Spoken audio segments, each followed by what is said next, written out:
বন্ধুরা, তোমাদের সঙ্গে আমি একটা নতুন রেসিপি শেয়ার করব, কলা পাতায় পরোটা ভাপা। তো আমি কলা পাতাটা ভালো করে ধুয়ে রেডি করে নিলাম।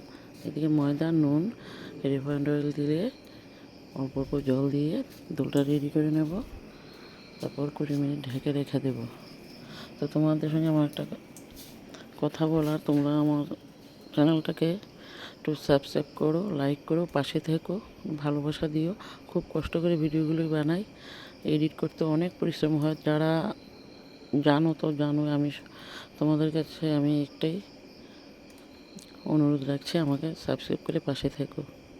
তো আমি সস লাগিয়ে টমেটো কুচি, ক্যাপসিকাম কুচি, গাজর কুড়িয়ে দিলাম, পেঁয়াজ কুচি দিয়ে দিলাম, শসা কুড়িয়ে দিলাম। তারপর উপর দিয়ে একটা মশলা দিলাম। মশলাটা চিনিবাদাম, কাঠবাদাম, কাজু বাদাম, টমেটো, শুকনো লঙ্কা, কাঁচা লঙ্কা আমি ফ্রাই করে ভেজে তারপর মশলাটা দিয়ে দিলাম। কলা পাতা তেল লাগিয়ে আমি সবগুলি পরোটা রেডি করে তোমরা দেখতে পাচ্ছ। তারপর একটু চাপা দিয়ে যাতে হিটটা না বেরোয় আমি 10 মিনিট রান্না করে নিয়েছি। তারপর উপর দিয়ে বিট নুন ছড়িয়ে দিলাম।